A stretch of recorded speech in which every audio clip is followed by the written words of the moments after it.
Good morning class 7. This is your exercise 9.2. In exercise 9.2 your question number 1 is find the value of the following figures. x की value यहाँ पर हमें find out करनी है. First question का ए part है हमारा. हमें यहाँ पर x की वैल्यू फाइंड आउट करनी है. तो आपको मालूम है यहाँ पर ये जो हमें दिया हुआ है एंगल, ये लीनियर पेयर है. तो एंगल x जो है वो एंगल 76 का लीनियर है ना. तो हम लिखेंगे angle x plus 76 is equals to 180, क्योंकि ये लीनियर पेयर है.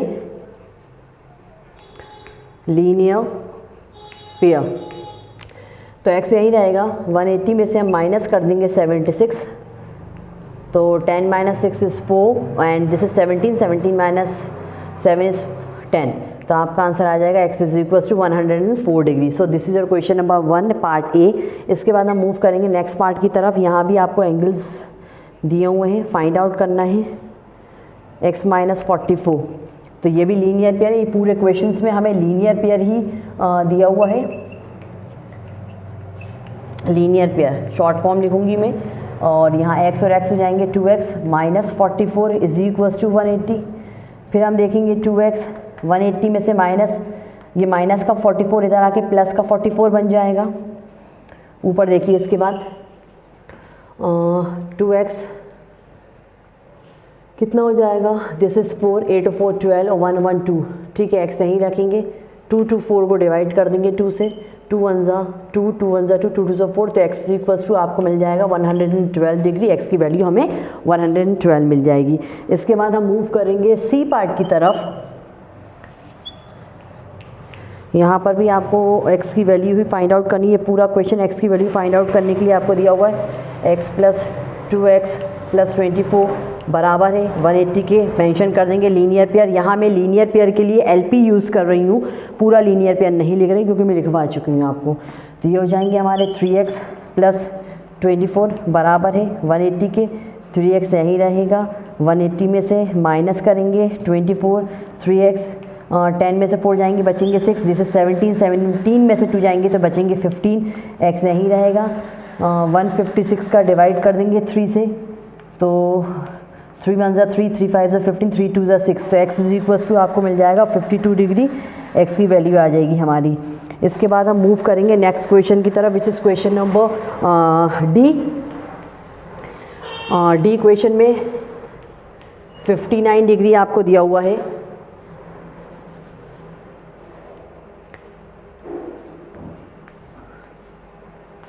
डिग्री दिया हुआ है और दूसरा x हमें फाइंड आउट करने को बोला है. तो हमने देखा कि एंगल x जो है वो बराबर है एंगल 59 के. क्यों? क्योंकि एंगल x और एंगल 59 जो है वो वर्टिकली अपोजिट एंगल है एक दूसरे को. वर्टिकली अपोजिट एंगल जो होते हैं इक्वल होते हैं, इसलिए एंगल x हमारा 59 डिग्री रहेगा. अभी मैंने जो यहाँ पर मेंशन करा ये बोला है कि वर्टिकली अपोजिट है. इसके बाद हम मूव करेंगे नेक्स्ट क्वेश्चन की तरफ, which is E.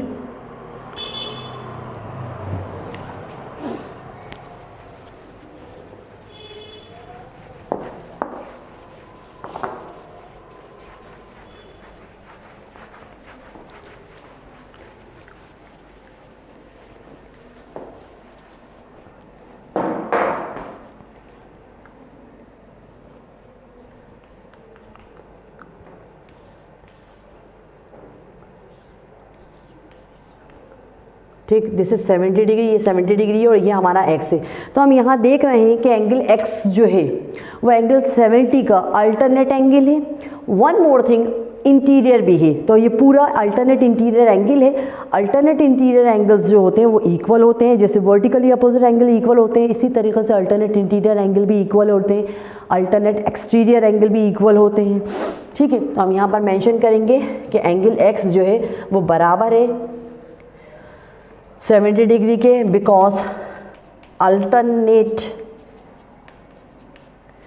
Interior angle हैं एक दूसरे के, और अल्टरनेट इंटीरियर एंगल्स जो होते हैं वो इक्वल होते हैं. इस वजह से एंगल x जो है वो 70 डिग्री रहेगा. This is your answer. इसके बाद हम देखेंगे next question, which is f. f में हमने देखा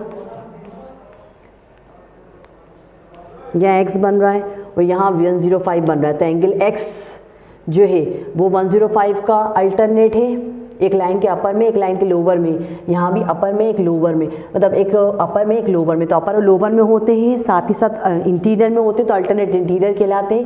तो एंगल x जो है यहाँ पर एंगल 105 का इक्वल हो जाएगा, क्योंकि अल्टरनेट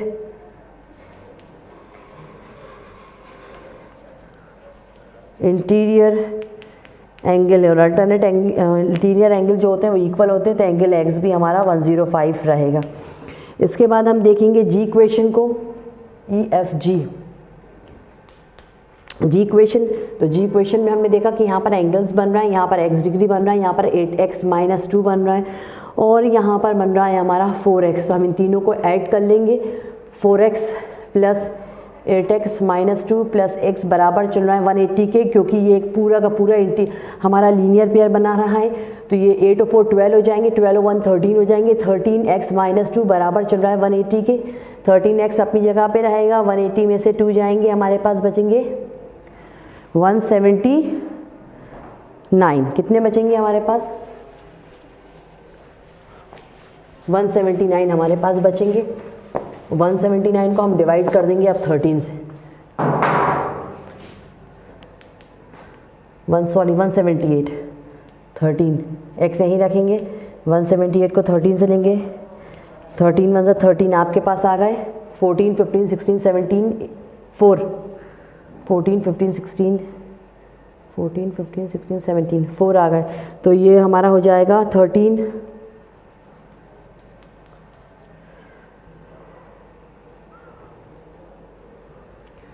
12 12 1 13 और ये -2, ओ माय गॉड -2 तो ये +2 हो जाएगा ना, तो ये 182 रहेंगे, sorry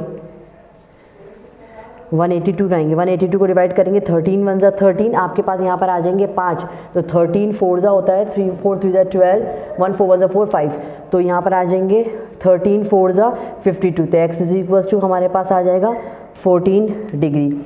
so this is your question number G. इसके बाद जी के बाद जो हमारा क्वेश्चन नंबर 1 का H है, I है और J है, ये आपके रहेंगे होमवर्क। इसके बाद हम मूव करेंगे नेक्स्ट क्वेश्चन की तरफ। नेक्स्ट क्वेश्चन जो है इसमें आपको अल्टरनेट एंगल्स भी पढ़ने को आएंगे। इसमें आपके दूसरे angles, alternate exterior, alternate interior, corresponding angles, ये सारे एंगल को इंटीरियर एंगल्स आपके पढ़ने को आएंगे। आप अपनी बुक में देखिए,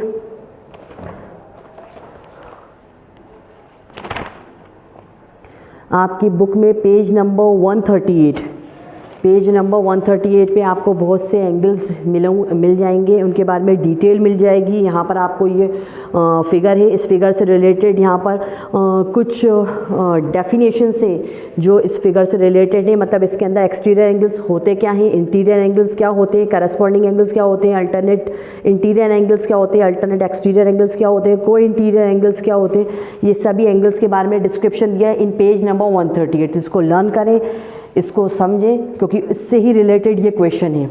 ठीक, अब क्वेश्चन नंबर जो हमारा 2 है, यहाँ पर एक एंगल पूरा एक फिगर दिया हुआ है और वहाँ पर डिफरेंट एंगल्स आपको निकालने हैं।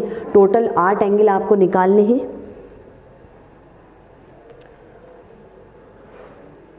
ठीक, एक एंगल दिया हुआ है, बाकी क्या आपको 7 एंगल फाइंड आउट करने हैं।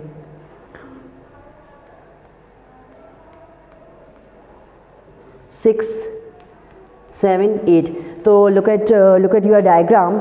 यहाँ पर एंगल 1 जो है वो 115 डिग्री आपको दे दिया है। इस एक एंगल की हेल्प से बाकी के 7 एंगल आपको फाइंड आउट करने हैं। तो सबसे पहले एंगल 1 जो है वो 115 आपको गिवन है, गिवन मीन्स दिया हुआ है।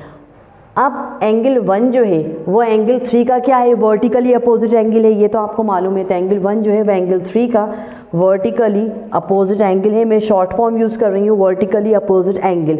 तो एंगल 1 जब 115 है तो एंगल 3 एक दूसरे को एंगल 1 और एंगल 3 एक दूसरे के वर्टिकली अपोजिट एंगल और वर्टिकली अपोजिट एंगल इक्वल होते हैं। इस वजह से एंगल 3 भी हमारा 115 हो जाएगा। ठीक, एंगल 3 निकाल लिया हमने। अब एंगल 3 जो है वो एंगल 2 का को इंटीरियर एंगल है।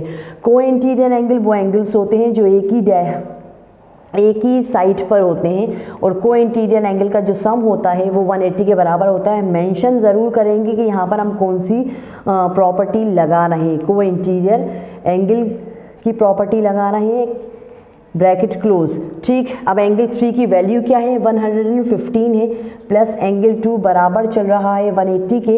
एंगल 2 अपनी पोजीशन पे रहेगा, 180 में से हम डिडक्ट कर देंगे 115 को। सो 10 - 5 is 5 एंड 17 - 11 is 6, तो एंगल 2 हमारा आ जाएगा 65 डिग्री, ठीक। अब एंगल 2 जो है, एंगल 2 जो है ऊपर देखेंगे, इसके बाद एंगल 2 जो है वो एंगल 4 का वर्टिकली अपोजिट एंगल है, और वर्टिकली अपोजिट जो होते हैं एंगल वो इक्वल होते हैं। तो एंगल 2 जब हमारा 65 डिग्री है तो एंगल 4 भी हमारा 65 डिग्री हो जाएगा, ठीक। यहाँ हमने मेंशन करा। अब एंगल 4 जो है वो एंगल 8 का करस्पॉन्डिंग एंगल है। करस्पॉन्डिंग एंगल्स वो होते हैं जब एक ही लाइन पर एंगल्स बनते हैं, मतलब ऊपर वाला अपर वाले एंगल्स जो होते हैं वो अपर वाले एंगल्स के इक्वल होते हैं, उनके करस्पॉन्ड होते हैं, और लोअर वाले एंगल्स जो होते हैं वो लोअर वाले एंगल्स के करस्पॉन्ड होते हैं। जैसे एंगल 1 एंगल 5 का करस्पॉन्ड है, एंगल 4 एंगल 8 का करस्पॉन्ड है, फिर एंगल 2 जो है वो एंगल 6 का करस्पॉन्ड है, एंगल 3 जो है एंगल 7 का करस्पॉन्ड है, और करस्पॉन्डिंग एंगल्स भी इक्वल होते हैं। एक भी आपको पता होगा, दूसरा निकाल सकते हैं। तो एंगल 4 जो है वो एंगल 8 का करस्पॉन्डिंग एंगल है, और करस्पॉन्डिंग एंगल के बारे में ये होता है कि वो एंगल्स इक्वल होते हैं। करस्पॉन्डिंग एंगल्स जो होते हैं वो इक्वल होते हैं, इसलिए एंगल 4 जब हमारा 65 है तो एंगल 8 भी हमारा 65 डिग्री हो जाएगा। इसमें एक पॉजिटिव पॉइंट ये है कि जहाँ जो एंगल आप फाइंड आउट करते हो उसी एंगल की मदद से नेक्स्ट एंगल आप निकाल सकते हो, उसी एंगल को रखते हुए। अब जैसे 8 फाइंड आउट करा तो एंगल 8 जो है वो एंगल 6 का वर्टिकली अपोजिट एंगल है, तो हमने लिखा कि एंगल 8 जो है वो एंगल 6 का वर्टिकली अपोजिट एंगल है, और वर्टिकली अपोजिट एंगल के बारे में हमें मालूम है कि वो इक्वल होते हैं। तो एंगल 8 जैसे 65 है तो एंगल 6 भी हमारा 65 डिग्री हो जाएगा, ठीक। अब एंगल 6 जो है वो एंगल 7 का क्या है, को इंटीरियर है। एक और चीज़, एंगल 3 जो है वो एंगल 7 का करस्पॉन्डिंग एंगल है, ठीक है। एंगल 3 जो है वो एंगल 7 का करस्पॉन्डिंग एंगल है, और करस्पॉन्डिंग एंगल्स जो होते हैं वो इक्वल होते हैं। करस्पॉन्डिंग एंगल्स जो होते हैं इक्वल्स होते हैं एंगल। तो जब एंगल 3 हमारा 105 है तो एंगल 7 भी हमारा 115 हो जाएगा। अब एंगल 7 जो है वह एंगल 5 का वर्टिकली अपोजिट एंगल है। एंगल 7 जो है वह एंगल 5 का, ऊपर देखिए, एंगल 7 जो है वह एंगल 5 का वर्टिकली अपोजिट एंगल है, और वर्टिकली अपोजिट एंगल्स इक्वल होते हैं, तो इसलिए एंगल 7 जब हमारा 115 है तो एंगल 5 भी हमारा 115 होगा। हमने पूरे एंगल्स फाइंड आउट कर लिया, अलग से उसको मेंशन कर देते हैं हम। एंगल 1 जो है हमारा वो 115 है, एंगल 2 जो है हमारा अभी हम फाइंड आउट करके आए विच इज़ 65, एंगल 3 जो है हमारा वो 115 है, एंगल 4 है जो हमारा वो 65 है, एंगल 5 जो है हमारा वो 115 है, एंगल 6 जो है हमारा वो 65 है, एंगल 7 115 है, एंगल 8 65 है। आप देख सकते हैं यहाँ पर 1 2 3 4 4 एंगल जो है वो 115 है और 4 एंगल जो है वो 65 है। वन मोर थिंग इज़ कि एक अल्टरनेट में आना है, एक 115 65 115 65 115 65 115 65 115 65, ठीक है। So this is your question number 2। इसके बाद हम मूव करेंगे नेक्स्ट क्वेश्चन की तरफ, विच इज़ क्वेश्चन नंबर 3। यहाँ पर हमें एक्स और वाई की वैल्यू फाइंड आउट करनी है।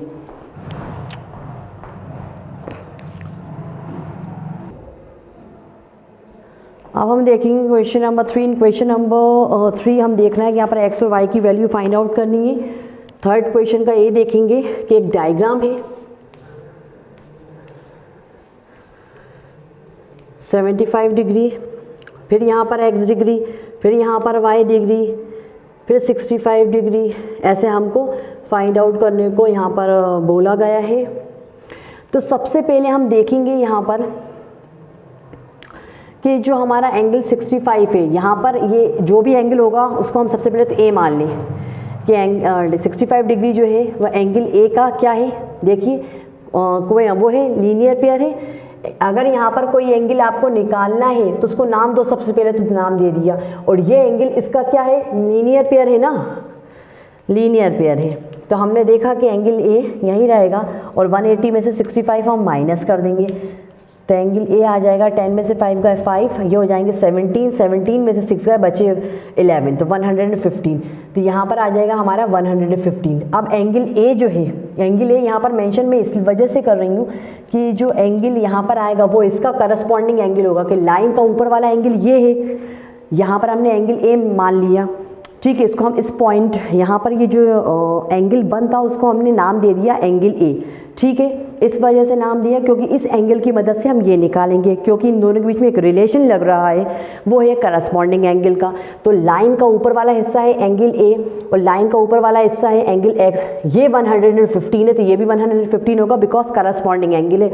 और हमें ये बात मालूम है कि करस्पॉन्डिंग एंगल्स जो होते हैं वो इक्वल होते हैं। शॉर्ट फॉर्म यूज़ कर रही हूँ करस्पॉन्डिंग एंगल का, सी ए। करस्पॉन्डिंग एंगल्स इक्वल होते हैं। जब एंगल ए हमारा 65 है तो एंगल एक्स भी हमारा, जब एंगल ए हमारा 115 है तो हमारा एंगल एक्स भी 115 होगा, ठीक।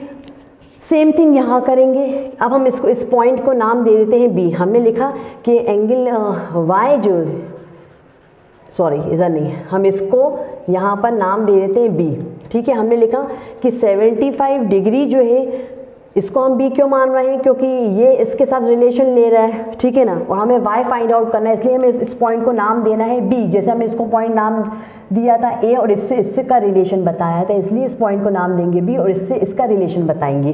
तो 75 डिग्री जो है वो एंगल बी के बराबर है और ये करस्पॉन्ड ये एंगल 75 डिग्री जो है वो एंगल बी के से इक्वल होगा, प्लस होगा। और ये एक ही लाइन पे है तो ये लीनियर पेयर बनाएंगे। लीनियर पेयर के लिए आप एलपी यूज़ करोगे, एंगल बी वैसी का वैसी रहने देंगे। 180 में से 75 डिडक्ट कर देंगे हम, तो 10 में से 5 जाएंगे, 5 बचेंगे, यहाँ हो जाएंगे 17, 17 में से 7 जाएंगे तो 10, तो 105 डिग्री। एंगल बी की वैल्यू आ गई 105 और एंगल बी जो है वो एंगल वाई का क्या है, करस्पॉन्डिंग एंगल है। करस्पॉन्डिंग एंगल्स इक्वल होते हैं, तो जैसे एंगल बी हमारा 105 डिग्री है, एंगल वाई भी हमारा 105 डिग्री है। आपको बार बार बता रही हूँ, यहाँ पर कहीं भी बी एंगल मेंशन नहीं है, आप कुछ और भी मेंशन कर सकते हो। यहाँ कहीं भी एंगल ए मेंशन नहीं है, आप कुछ भी मेंशन कर सकते हो। हमने ये पॉइंट सपोज करे हैं, ठीक है। हमने ये पॉइंट जो है सपोज करे हैं क्योंकि इन पॉइंट की मदद से हम इनका रिलेशन बना सकते हैं। दैट्स वाई हमने यहाँ पर पॉइंट ए और पॉइंट बी करके इनको एंगल्स माने, ठीक है। So this is our question number 3 part A. इसके बाद हम नेक्स्ट पार्ट जो है क्वेश्चन नंबर 3 का नेक्स्ट पार्ट भी उस पर देखेंगे।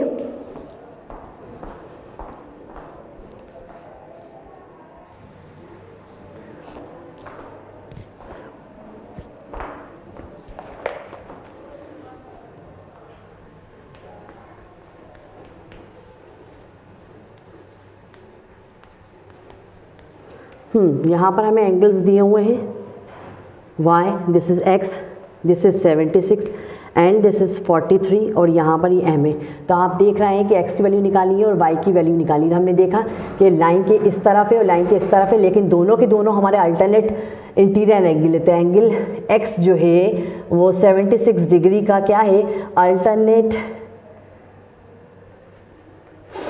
इंटीरियर एंगल है, अल्टरनेट इंटीरियर एंगल।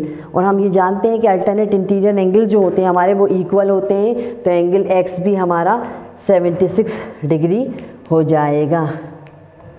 इसके अलावा एंगल y जो है वह एंगल 43 का, तो एंगल y जो है वह एंगल 43 का सेम अल्टरनेट इंटीरियर एंगल। मैंने शॉर्ट फॉर्म यूज़ करा अल्टरनेट इंटीरियर एंगल का। अल्टरनेट इंटीरियर एंगल और अल्टरनेट इंटीरियर एंगल इक्वल होते हैं, इसलिए एंगल y भी हमारा 43 डिग्री हो जाएगा। इसके बाद क्वेश्चन नंबर जो 3 है उसका सी पार्ट जो है वो आपका होमवर्क रहेगा। अब हम देखेंगे इसके बाद question number fourth. Question number fourth में एक डायग्राम दिया हुआ है और यहाँ पर आपको एंगल फाइंड आउट करने को बोला जा रहा है इस डायग्राम में कि आप एंगल फाइंड आउट करिए। यहाँ दिया हुआ है 50 डिग्री, दिस इज़ एक्स, यहाँ पर मेंशन है 4LMN,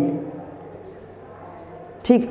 इसके बाद ये है 1, ये है अपना y and this is z, this is 2 and this is 3। तो हमने देखा यहाँ पर कि एंगल जो हमारा 50 डिग्री यहाँ पर ये जो दिया हुआ है एंगल, तो एंगल 50 डिग्री जो है वो लीनियर पेयर बना रहा है नहीं बना रहा, लीनियर पेयर बना रहा है। तो हम क्या करेंगे, x के साथ लीनियर पेयर बना रहा है तो 180 में से हम माइनस कर देंगे 50 को, तो x की वैल्यू आ जाएगी 130, ठीक। अब एंगल x जो है वो एंगल 4 का क्या है, करस्पॉन्डिंग एंगल है। x जो है वो एंगल 4 का करस्पॉन्डिंग एंगल हो, करस्पॉन्डिंग एंगल एंगल x जो है एंगल 4 का वर्टिकली अपोजिट एंगल हो। वर्टिकली अपोजिट एंगल जो होते हैं वो इक्वल होते हैं, तो इसलिए एंगल 4 हमारा जो हो जाएगा वो 130 हो जाएगा, बिकॉज एंगल x हमारा जो है वो 130 है, ठीक। इसके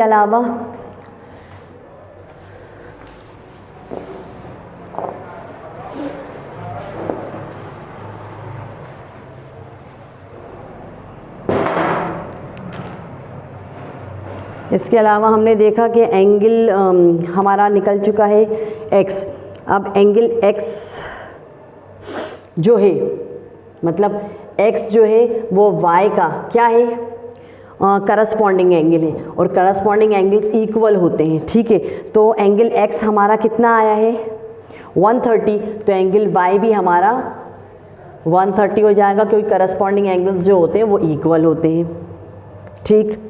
दूसरी चीज़ y जो है एंगल y जो है एंगल 1 का क्या है, वर्टिकली अपोजिट एंगल, और वर्टिकली अपोजिट एंगल्स भी इक्वल होते हैं, तो एंगल 1 जो है वो हमारा हो जाएगा 130, ठीक। फिर उसके बाद एंगल 1 के बाद हम देखेंगे एंगल 1 जो है वो एंगल 2 का करस्पॉन्डिंग एंगल है, और करस्पॉन्डिंग एंगल्स इक्वल होते हैं, तो एंगल 1 हमारा जो 130 है तो एंगल 2 भी हमारा 130 हो जाएगा। हमने 1 निकाल लिया, 2 निकाल लिया, अब बचता है एंगल 3।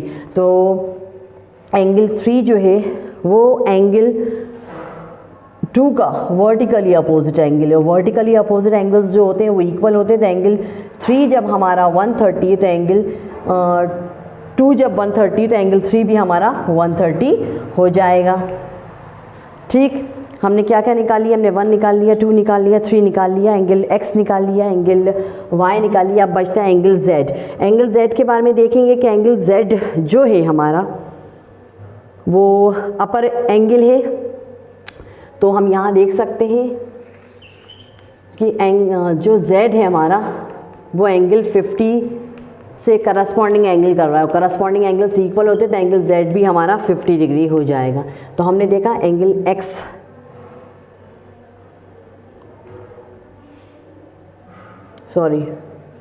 नहीं ये रिलेशन नहीं लगेगा। हमने देखा कि एंगल z जो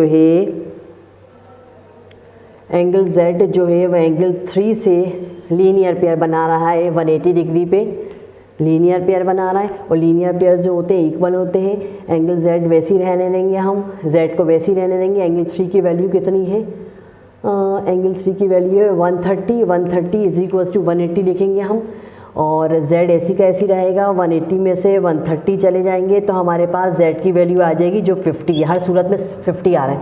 तो हमने x देखा 130 है, और हमने y देखा वो भी 130 है, हमने z देखा 50 था, ठीक।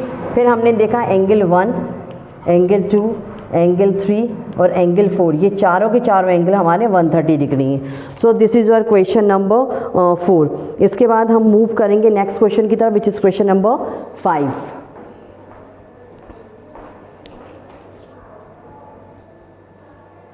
अब हमने देखा यहाँ पर जो क्वेश्चन नंबर 5 है, यहाँ पर ये बोल रहा है इन क्वेश्चन नंबर 5 कि AB जो है वो पैरेलल है, AB जो है वो पैरेलल है EF के, ये प्रूफ करना है आपको। तो सबसे पहले हम यहाँ पर देखेंगे कि एंगल हमारा जो DCA दिया हुआ है, DCA पहले मैं लिखूँगी फिर आपको बताती चलूँगी। एंगल DCA और DCE जो है, एंगल DCA बराबर है एंगल DCE के, और एंगल सी ए के।